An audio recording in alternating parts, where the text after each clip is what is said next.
Heading दिया है मीठे बच्चे, आपस में रूठ कर कभी पढ़ाई को मत छोड़ना।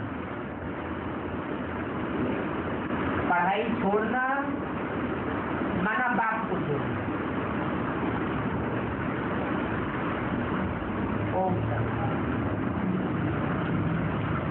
बच्चे बैठे हैं, दिल में निश्चय है कि बेहद का बाप आया हुआ है।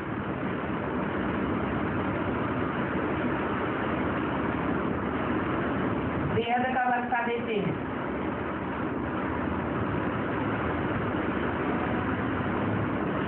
और तुम सन्मुख बैठे हो। कौन? बेहद सुख शांति का वर्षा लेने वाले हैं, मुक्ति जीवन मुक्ति का वर्षा लेने वाले हैं, वो सन्मुख बैठे हैं।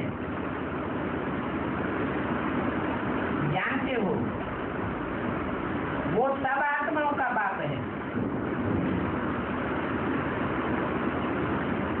अभी कहा सन्मुख बैठे हैं, उस समय वाणी चलाई जा रही थी ब्रह्मा के मुख से। उस समय कहा सन्मुख बैठे हैं, फिर बोला जानते हो वह सब आत्माओं का बाप है वह।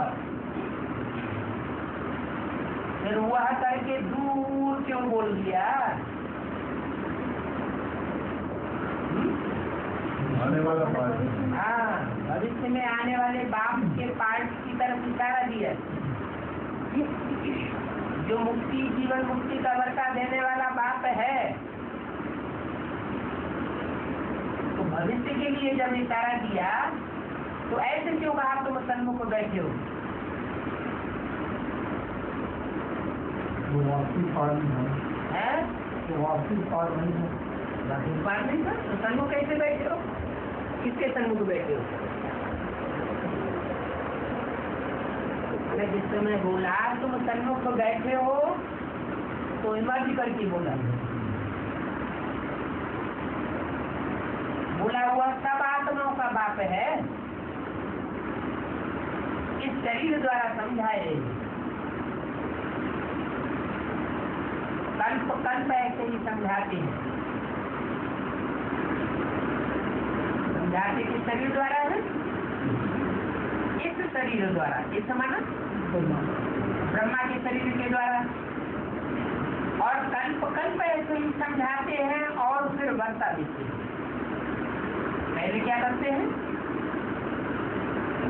पहले समझाते हैं फिर वर्षा देते हैं और कोई ये ज्ञान दे नहीं सकते। बाबा समझाते हैं कभी भी किसी देहधारी को याद नहीं करना है।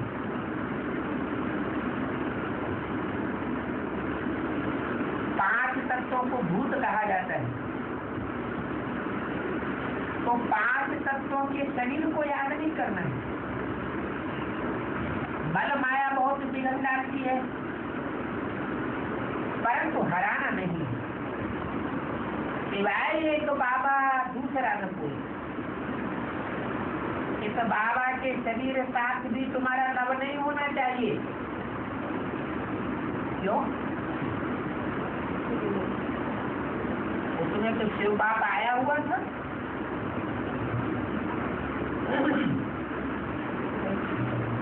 इस तन में शिव बाप आया हुआ है, उसके साथ लव कैसे नहीं होगा?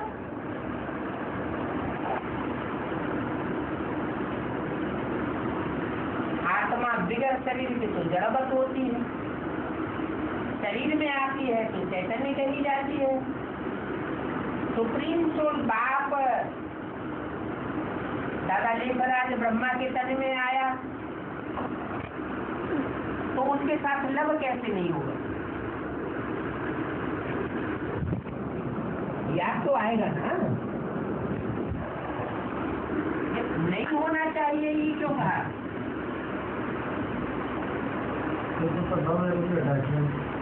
हाँ, वो जब देखेंगे कि शिव इस तन में आया हुआ है और ये कितने की सोल दादा लेकर आज ब्रह्मा है तो लव क्यों नहीं होगा? लव नहीं होना चाहिए। हाँ, इसलिए नहीं होना चाहिए कि इसको टेम्परेरी रथ है। दो तरह के रथ की बात मुरली ने की, टेम्परेरी रथ और मुकर्रर रथ। मुकर्रर अर्थात जो अंत तक चले, टेम्परेरी अर्थात जो बीच में आए, बीच में ही चला जाए। तो इस शरीर के साथ भी तुम्हारा लव नहीं होना चाहिए। कोई भी शरीर के साथ लव नहीं रखो। लव रखा तो अटक पड़ेगी।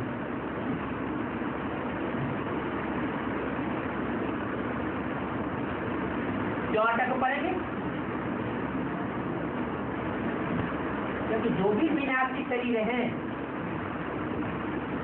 अगर उनमें लव रखा तो माया का अटकाव जरूर होगा। बाबा जानते हैं बहुत की भी आपस में ऐसी दोस्ती हो जाती है जो एक दो के नाम रूप में फंस मरती है। इतनी प्रीति लग जाती है जो शिव बाबा को भी भूल जाते हैं। दो कन्याओं का भी आपस में इतना लव हो जाता है जैसे आंख को होते हैं। उनको कितनी भी ज्ञान की समझानी दो, परंतु माया छोड़ती नहीं, क्योंकि ईश्वरीय मत के विरुद्ध चलते हैं। भले ज्ञान भी उठा लेंगे, परंतु अवस्था डगमग होती है।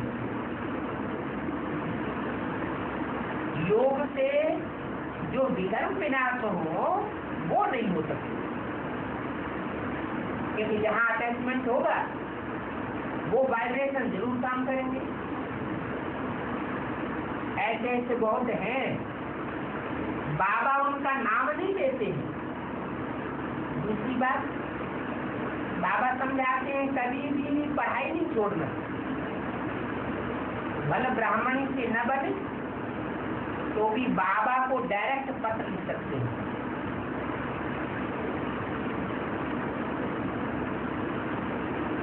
कोई जरूरी नहीं है कि ब्राह्मणी से परमिशन लेकर के ही बाबा को लेटर लिखना है, या ब्राह्मणी के थ्रू ही पोस्ट करवाना है। बाबा को डायरेक्ट पत्र भी लिख सकते हो। बल कोई कारण से दिल हट जाती है ब्राह्मणी से, परंतु पढ़ाई जरूर पढ़नी है। बाबा को समाचार देते रहना है। आखिरी बाबा मतभेद मिटाई देंगे। इसके साथ ब्राह्मणी के साथ जो भी मतभेद है, अगर बाबा की पढ़ाई पढ़ते रहे तो आखिरी वो मतभेद जरूर मिटाएंगे। मतभेद के कारण बहुत बच्चे खाना खराब कर लेते हैं, पढ़ाई छोड़ते रहे।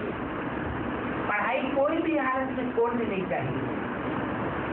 ऐसे बहुत गिर पड़ते हैं, कैसे? जो पढ़ाई को छोड़ देते।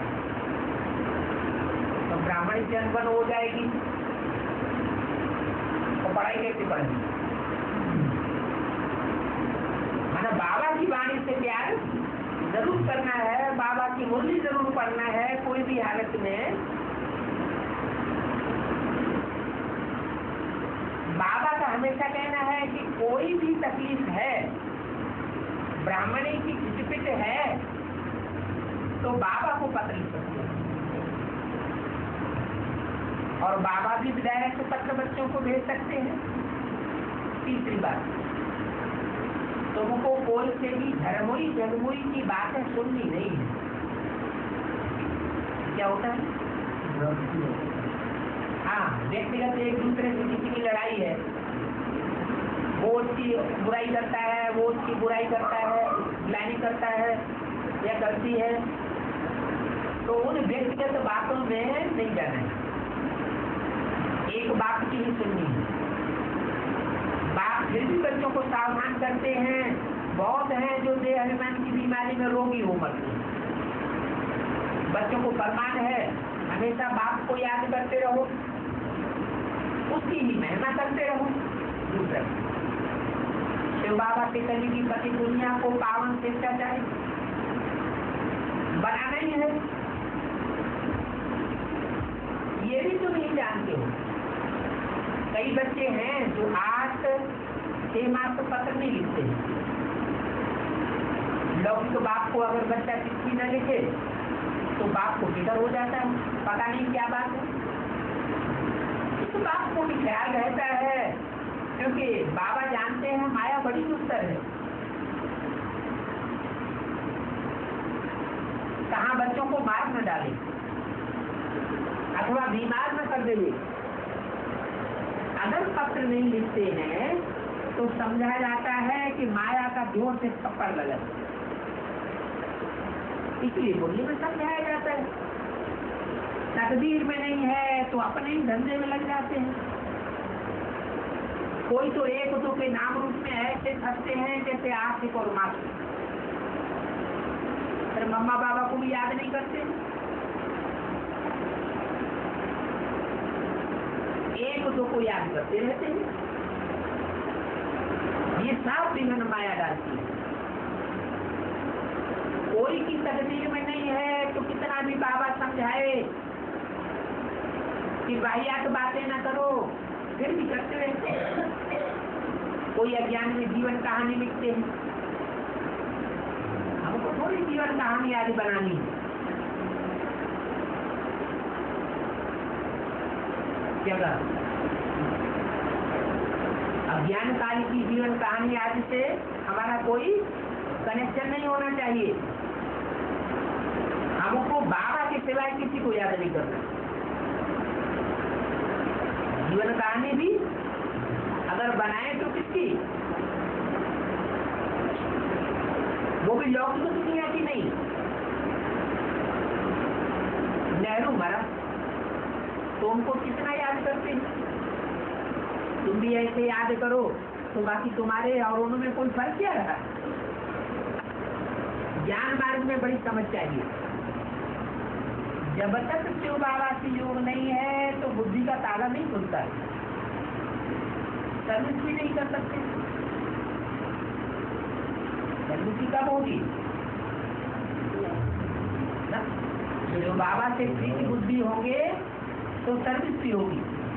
और शिव बाबा से प्रीति बुद्धि कब होंगे? जब शिव बाबा को पहचाना होगा तो प्रीति बुद्धि भी होंगे।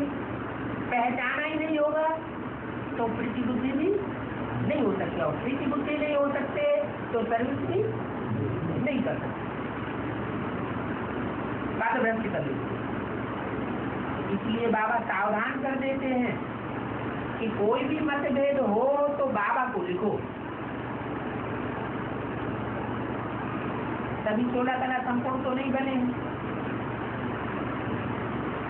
कोई बच्चे भी हैं जो कच्चे हैं, भूलें करते ही रहेंगे। सेंसिबल बच्चे जो हैं वो फट से समाचार लिखेंगे। क्या कहा? अगर कोई मतभेद होता है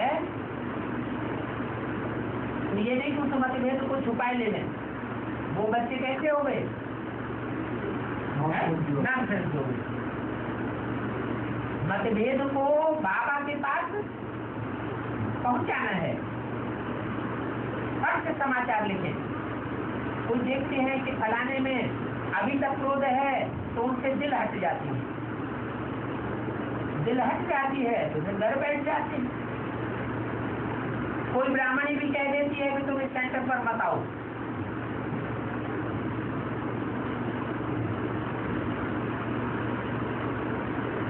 तब क्या करना चाहिए? है? अगर ब्राह्मणी कह दे तुम इस सेंटर पर मत आओ तो क्या करना चाहिए? फिर कहने से वो न माने।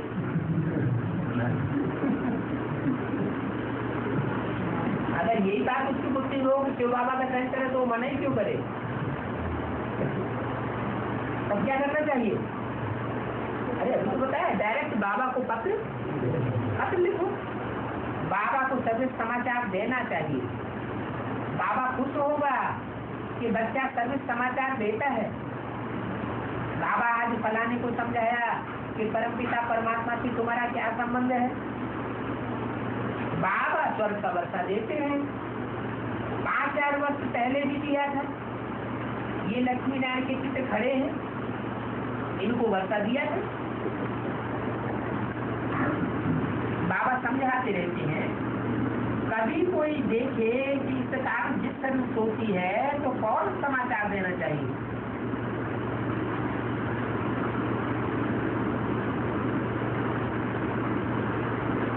सब संपूर्ण तो नहीं बने, बच्चों को सब कुछ समझाना होता है। बाप कहते हैं मैं बच्चों के आगे प्रत्यक्ष होता हूँ। क्या बच्चे कौन? जो बाप की बात माने, बाप के डायरेक्शन को फॉलो करें। बच्चे तो ब्रह्मा मुख के हैं ना, तो ब्रह्मा मुख से जो भी डायरेक्शंस निकलते हैं उनको तुरंत फॉलो करना पड़ेगा। तो बाप कहते हैं मैं बच्चों के आगे प्रत्यक्ष होता हूँ। बहुत बच्चे जो मुझे जानते ही नहीं हैं उनके सम्मुख कैसे हुआ? क्या उनके सम्मुख होगा? जो मुझे जानते हैं उनके सम्मुख होगा, जो मुझे जानते ही नहीं है उनके सम्मुख कैसे होगा? बच्चों को कहता हूँ मीठे बच्चे श्रीमत पर चल अपना पुरुषार्थ कर जीवन ऊंची बनाओ, तुम सारे विश्व के मालिक बनने वाले हो।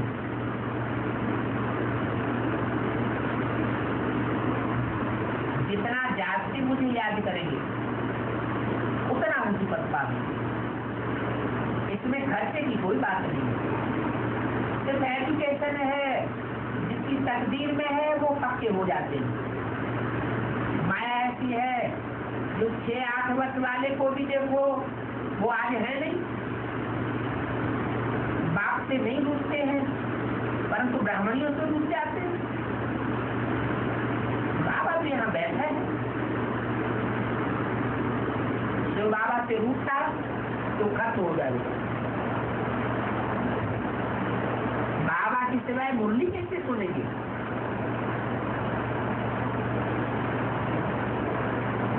अगली बात, जो कभी ध्यान का पाठ चलता है, फलाने में मम्मा आई, फलाने में बाबा आया, ये भी माया है।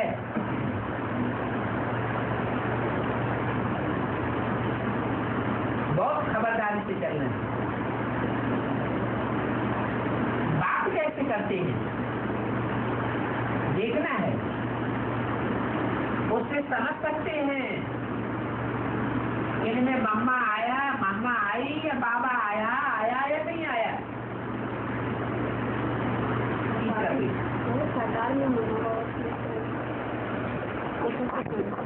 दूसरे सेंटरों में कोई ऐसे कहते होंगे कि हमारे अंदर आज मम्मा आई, हमारे अंदर आज बाबा आया, तो समाचार भेजते होंगे।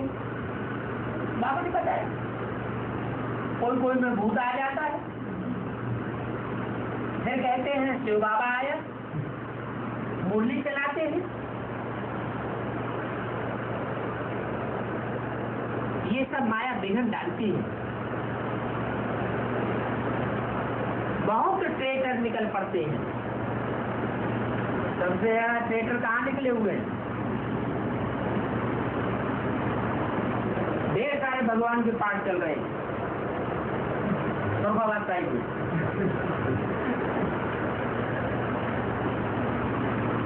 बहुत धोखा देते हैं।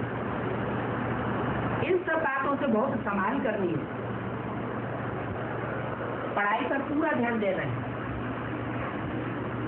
नहीं तो माया बहुत हैरान करेगी।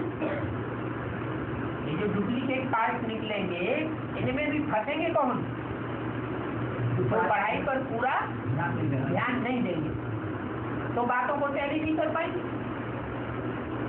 जब बाबा की बातों को टैली नहीं कर पाएंगे तो उनमें फंस मरेंगे। तूफान तो बहुत आएंगे। जैसे वैद्य लोग कहते हैं कि बीमारी बाहर निकलेगी, डरना नहीं। बाबा समझाते हैं माया चलते चलते ऐसी अंगुली लगाएगी जो बाबा को भुला देगी, हराने की बहुत कोशिश करेगी। युद्ध है 5 विकार रूपी रावण से। जितना बाबा को याद करेंगे तो तुम्हारे विकट विनाश होंगे। माया जीते जगत जीत भी बने। क्या 5 विकारों की माया को जितना जितना जीतते जाएंगे उतने उतने जगत जीत बनते जाएंगे। बाकी इसकी लड़ाई की कोई बात नहीं।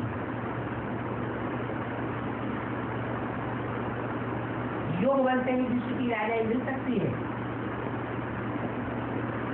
कोई बाहुबल चला करके सारी दुनिया को कंट्रोल में लेना चाहे ब्राह्मणों की दुनिया में, तो वो हो नहीं सकता।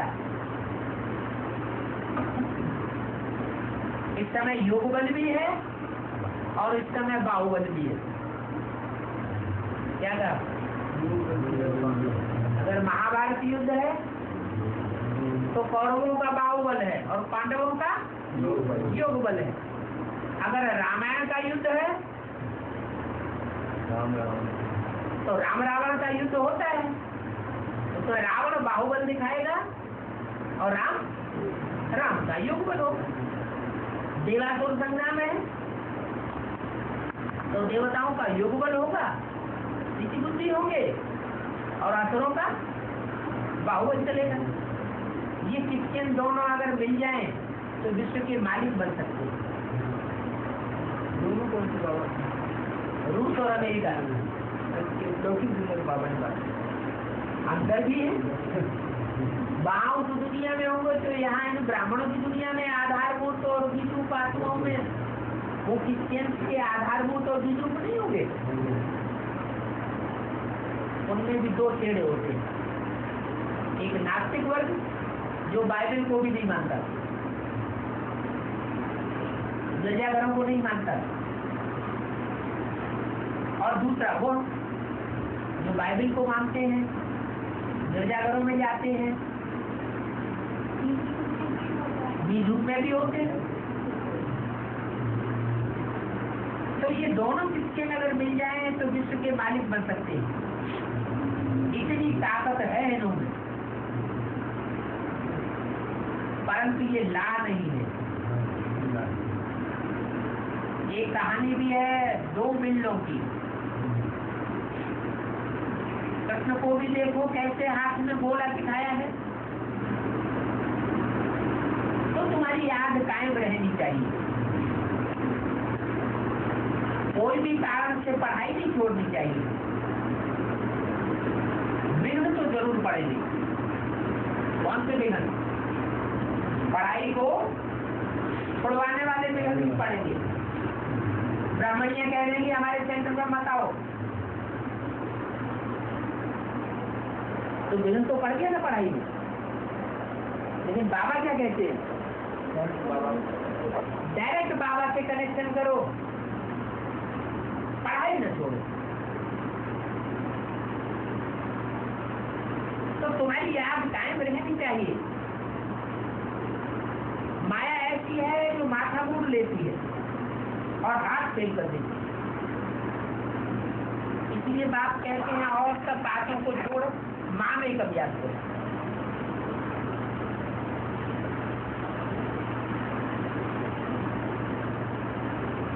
बीज को याद करने से झाड़ भी याद आ जाएगा।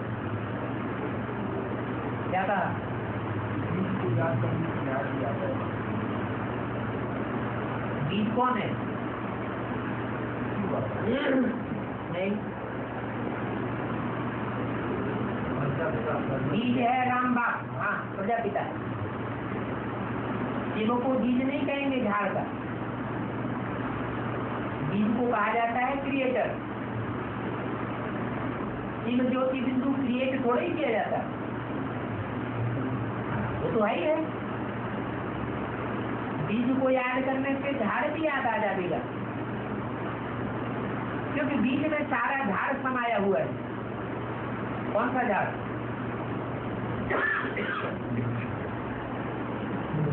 मनुष्य शक्ति का झाड़। गृहस्थ व्यवहार में रहते ये कोर्स उठाओ। कौन सा कोर्स है? कि कौन सा बीज है और उस बीज में कैसे कैसे झाड़ सारा समाया हुआ है। तो ये कौन सा कोर्स हुआ जो गृहस्थ व्यवहार वाले ही उठा सकते हैं? है एडवांस कोर्स। जो सन्यासी हैं उनकी बुद्धि में ये कोर्स बैठेगा नहीं। भगत लोग सवेरे उठकर भक्ति करते हैं। काशी में कोठियां बनी हुई हैं, हर एक कोठी में बैठ विश्वनाथ गंगा कहते हैं, जानते ईश्वर सर्वव्यापी कह देते हैं। अपन को सत्य योगी ब्रह्म योगी कहलाते हैं। कौन? काशी में बैठने वाले। काशी कहते हैं तेज को, याद का तेज, और काशी माना तेज का स्थान, काशी का स्थान जहाँ तेज पुंज इकट्ठा होता है। तो तेज पुंज कहाँ इकट्ठा होता है?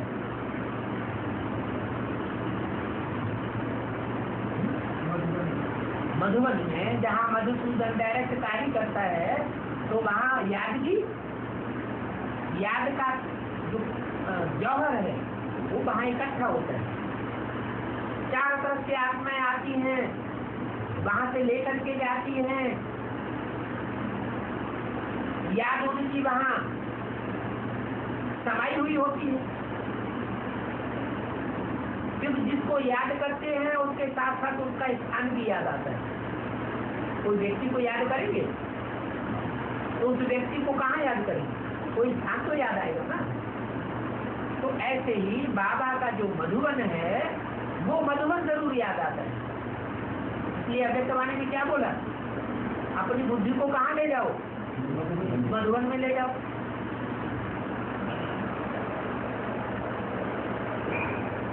तो ये बाबा सब बातों का अनुभव भी है। इनके रथ में बैठ कहते हैं इन सबको छोड़ो। इनके रथ में बैठ कहते हैं, इनके रथ में बैठ, उनके रथ में बैठ नहीं कहते हैं। माना लगाव ज्यादा किसका लग जाता है? माँ का है या बाप का? माँ का लगाव लग जाता है। इनके रथ में बैठ कहते हैं इन सबको छोड़ो। इन सबको माने किन सबको? इन सबको जो कोठरियों में बैठे हुए हैं काशी में।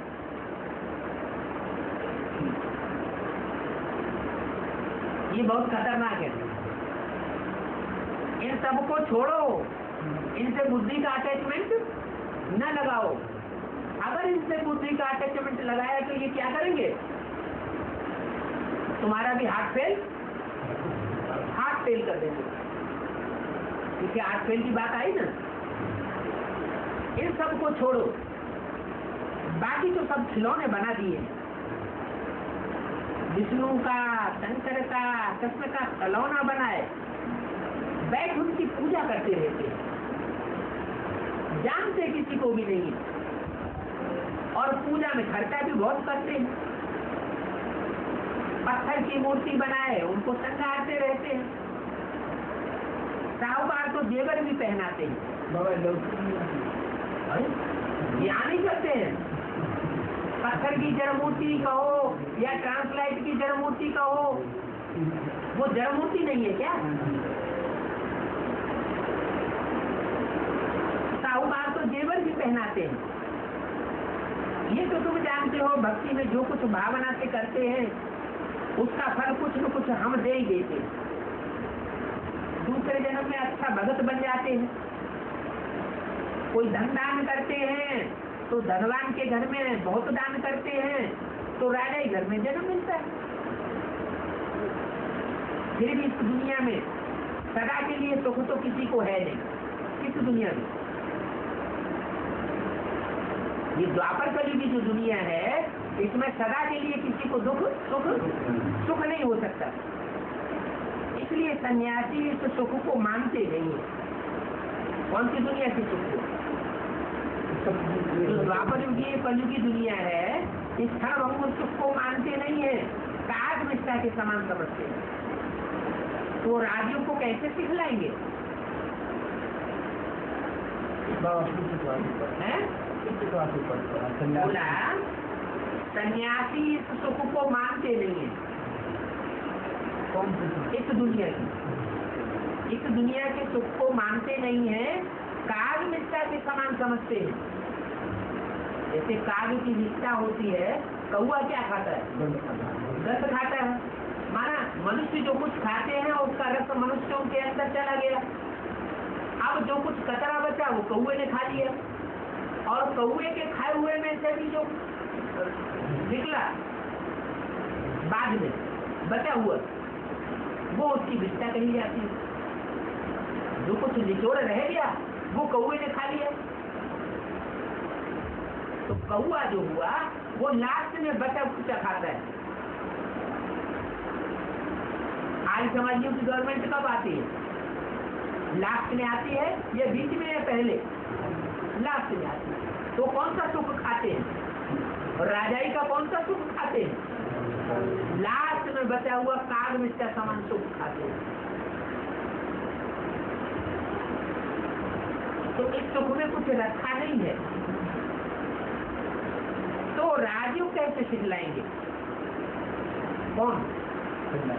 सन्यासी लोग राजयोग कैसे सिखलाएंगे? उनकी बुद्धि में तो बैठ गया कि सुख नाम ही बेकार है, हमें वैकुंठ के सुख चाहिए ही नहीं। वो वैकुंठ के सुख को तो ठुकराए देते। सारे विश्व का मालिक तो बेहद के बाप के सिवाय कोई बना ही नहीं सकता। अब बाप तुम बच्चों को सन्मुख समझाए रहे हैं। मैं फिर से आया हुआ। फिर से का मतलब क्या हुआ? दोबारा। फिर से का मतलब होता है दोबारा। ऐसे नहीं कि 5,000 वर्ष पहले भी आया था अब फिर से आया हूँ, नहीं। वो तो कल्प कल्प आते ही रहते हैं, उसको फिर से थोड़ी कहेंगे। फिर से माना दोबारा। इसका मतलब ये कि आज में भी आया था, बाप बीज आया था, उसमें सुप्रीम सोल भी आया था, और कराची में सैंपल बनाया था पाकिस्तान का, ना पाकिस्तान नहीं बनाया था। वो वहाँ कराची में जो सत्संग भवन था वो पाकिस्तान था। सबकी बुद्धि एक में लगी हुई थी, अनेकों से उनकी बुद्धि निकल चुकी थी। तो मैं फिर से आया हूँ तुमको राजयोग सिखाने। कृष्ण के 84 जन्मों के अंत में मैंने प्रवेश किया है। इनका नाम ब्रह्मा रखा है।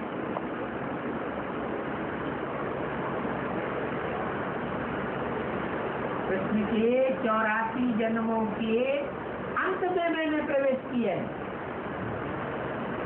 दूसरी बुद्धि में क्या कहते हैं?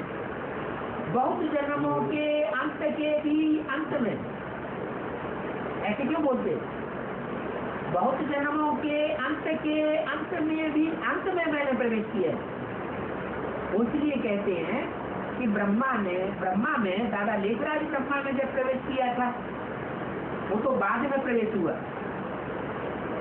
लेकिन उससे भी पहले 47 में मुर्गियां चलना शुरू हुई है। तब से साबित होता है कि ब्रह्मा ने प्रवेश किया। लेकिन उससे भी पहले जब संस्कृत की गीता के अर्थवैध सुनाते थे, शिव बाप प्रवेश कर चुके थे 37 में भी। तो जिसमें प्रवेश किया था राम बाप की सोल में या प्रजापिता में, वो व्यक्तित्व जाकर के 76 में 100 साल उसकी पूरी होती है। 7 साल में वानप्रस्थावत था, 36 में वानप्रस्थावत था, 7 साल उसमें जोड़े गए तो 76 में आकर के 100 साल पूरे होते। तो अंत क्या भाई? अंत का पीरियड कौन सा हुआ? 84वां जन्म और उसके अंत के भी अंत में। तो वो अंत कौन हुआ? वो 76 जाकर के अंत हुआ। तब मैं प्रवेश करता हूँ। तो बोला बाप तुम बच्चों को सन्मुख समझाए रहे। यहाँ समझाने वाला कौन बताया? बाप। और सन्मुख समझाए रहे हैं। मैं फिर से आया हूँ। पहले भी आया था। पहले माना कब आया था? आदि यज्ञ के आदि में भी आया था। अभी फिर से आया हूँ तुमको राजयोग से जाना। कृष्ण के 84 जन्मों के अंत में मैंने प्रवेश किया है। कृष्ण का जन्म पहला सतयुग में, फिर आखिरी जन्म कलयुग के अंत में। तो जब प्रवेश किया तो उस समय कितना था? कौन से कृष्ण की बात हुई? शास्त्रों में कौन से कृष्ण की बात है? सतयुग के कृष्ण की बात है या संगम कृष्ण की बात है? वो तो संगम कृष्ण की बात है। शास्त्रों में तो जो भी बातें हैं वो सतयुग त्रेता की तो है ही नहीं। तो संगम कृष्ण जो है वो तो कहा ही तब जाता है जबकि रामकृष्ण की आत्माएं दोनों इकट्ठी हो जाती है। राम की आत्मा और चंद्रमा के रूप में कृष्ण की तो दोनों एक ही तन में इकट्ठी होती हैं, तब कहा जाता है कृष्ण।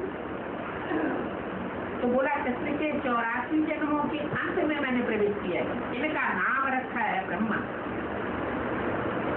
मुझे ब्रह्मा जरूर चाहिए तो प्रजापिता ब्रह्मा भी चाहिए। कितने कितने चाहिए? एक चाहिए या दो चाहिए? मुझे ब्रह्मा जरूर चाहिए तो प्रजापिता ब्रह्मा भी चाहिए।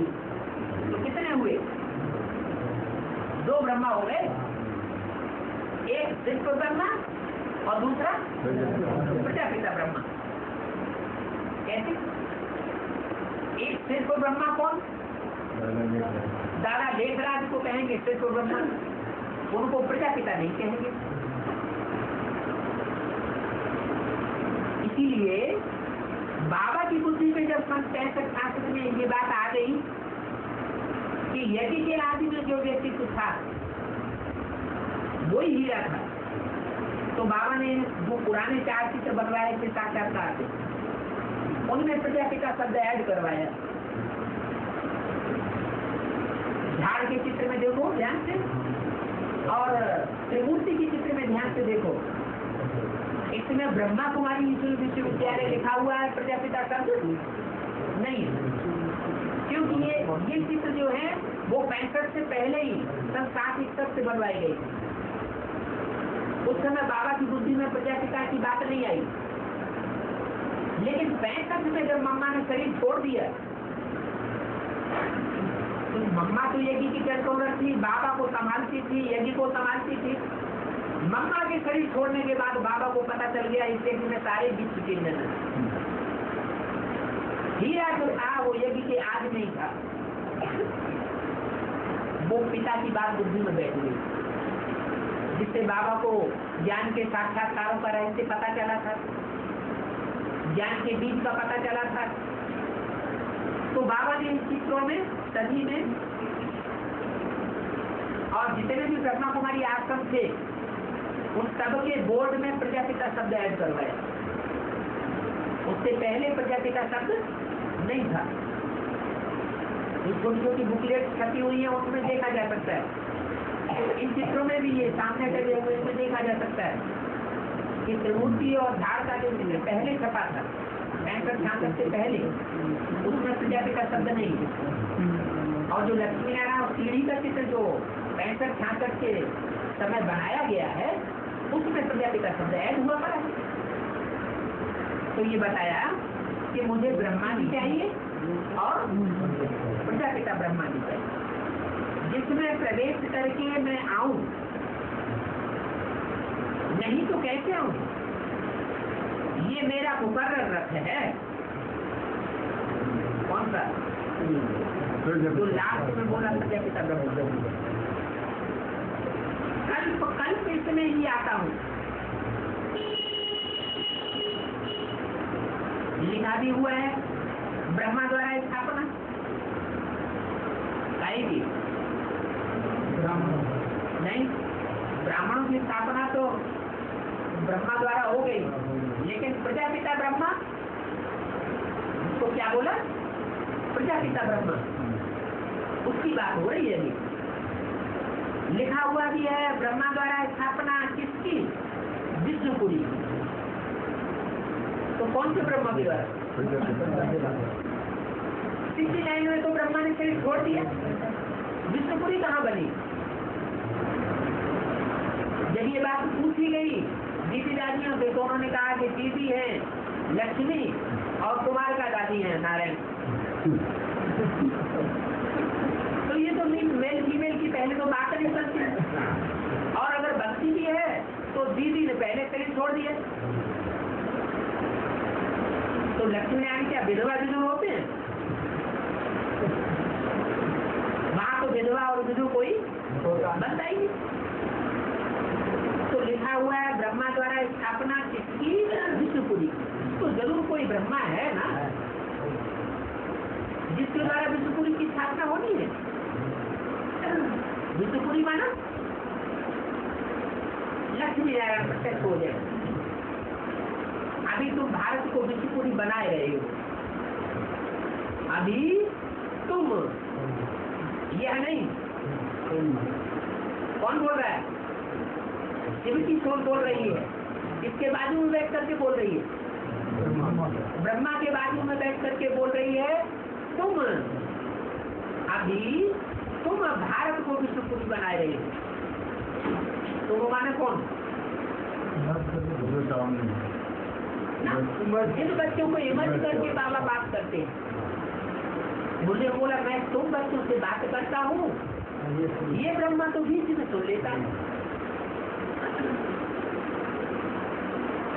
तो ब्रह्मा बीच में सुन लेता है, उनसे बात नहीं करता हूँ। बात किससे करता हूँ?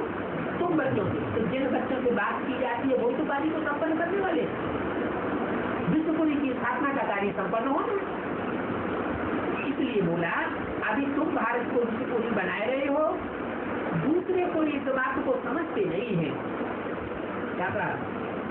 तुम सन्मुख बैठने वाले बच्चे समझते हो, जो प्रजापिता के सन्मुख बैठ करके, प्रजापिता ब्रह्मा के सन्मुख बैठ करके पढ़ाई पढ़ते होंगे, वो तुम बच्चे समझते हो, बाकी कोई इस बात को समझते नहीं है कि परमपिता परमात्मा का क्या पाठ है।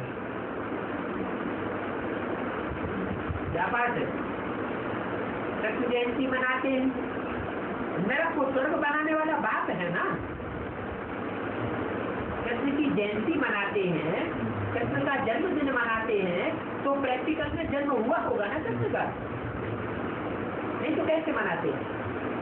और कृष्ण का जब प्रैक्टिकल में जन्म हुआ होगा तो उनकी जयंती मनाने वाले भी कोई हुए होंगे जिन्होंने वो उत्सव मनाया होगा। कौन? माँ बाप ही तो बनाते हैं। तो जब कृष्ण का जन्म हुआ प्रैक्टिकल में तो उनके माँ बाप भी कोई हुए होंगे। तो तुम भारत को विष्णुपुरी बनाए रहे हो, दूसरे कोई इन बातों को समझते नहीं है कि परमपिता परमात्मा का क्या पाठ है। कृष्ण जयंती मनाते हैं, नरक को स्वर्ग बनाने वाला बात है।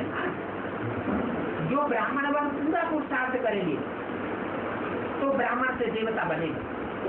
कौन बनेंगे? कौन बनेंगे? जो ब्राह्मण बन के पूरा पुरुषार्थ करेंगे वो क्या बनेंगे? देवता बनेंगे। माने इसी जन्म में बनेंगे कि अगले जन्म में बनेंगे? ब्राह्मण ही तो देवता बनेंगे, नर से नारायण डायरेक्ट। दैन है कि परमपिता परमात्मा तीन धर्म है। कौन कौन से तीन धर्म? ब्राह्मण धर्म, सूर्यवंशी देवता और चंद्रवंशी देवता, तीन धर्म स्थापन करते हैं। कौन कौन करते हैं? परमपिता परमात्मा। तो 69 में ब्रह्मा ने तो शरीर छोड़ दिया, उस समय कितने धर्म स्थापन हुए? एक धर्म स्थापन हुआ, वो भी ब्राह्मण उनको द्विज नहीं कह सकते। क्यों? दो जन्म जिसके होते हैं उसको कहते हैं द्विज। उन्होंने उसका अर्थ ये समझाई दिया, एक लौकिक जन्म, लौकिक बाप से मिला हुआ, और दूसरा ब्रह्मा से मिला हुआ दूसरा जन्म। लेकिन ये बात नहीं, असली बात क्या है? एक ब्रह्मा दादा लेख रहा है के द्वारा मिला हुआ जन्म बेसिक नॉलेज का, और दूसरा एडवांस नॉलेज में प्रजापिता ब्रह्मा के द्वारा मिला हुआ जन्म। क्योंकि जब तक द्विज न बने, जनेऊ को धारण न करे यज्ञोपवीत को, तब तक तीन सूत्रों का ज्ञान नहीं मिल सकता। जब मिलेगा ही नहीं तो 3 सूत्रों को धारण कैसे करेगा? 3 सूत्र कौन से? एक ब्रह्मा का सूत्र, ज्ञान सूत्र, एक शंकर का ज्ञान सूत्र और तीसरा विष्णु का ज्ञान सूत्र। ये तीनों ज्ञान के सूत्र जिसकी बुद्धि में धारण हुए पड़े होंगे वही प्रैक्टिकल जीवन में उनको धारणा बना करके दिखा सकता है। तो 3 धर्म स्थापन करते हैं परम पिता परमात्मा इस धरती पर आकर। ब्रह्मा के द्वारा 3 धर्म स्थापन नहीं हुए। 69 में सिर्फ अधूरा एक ब्राह्मण धर्म कहेंगे, अधूरे ब्राह्मण बने, उनका यज्ञों पर भी नहीं हुआ। मानो उनकी बुद्धि में ब्रह्मा विष्णु शंकर का प्रैक्टिकल ज्ञान धारण नहीं हुआ। ब्रह्मा कौन? जिसके द्वारा नई सृष्टि की स्थापना होती है, देवता धर्म की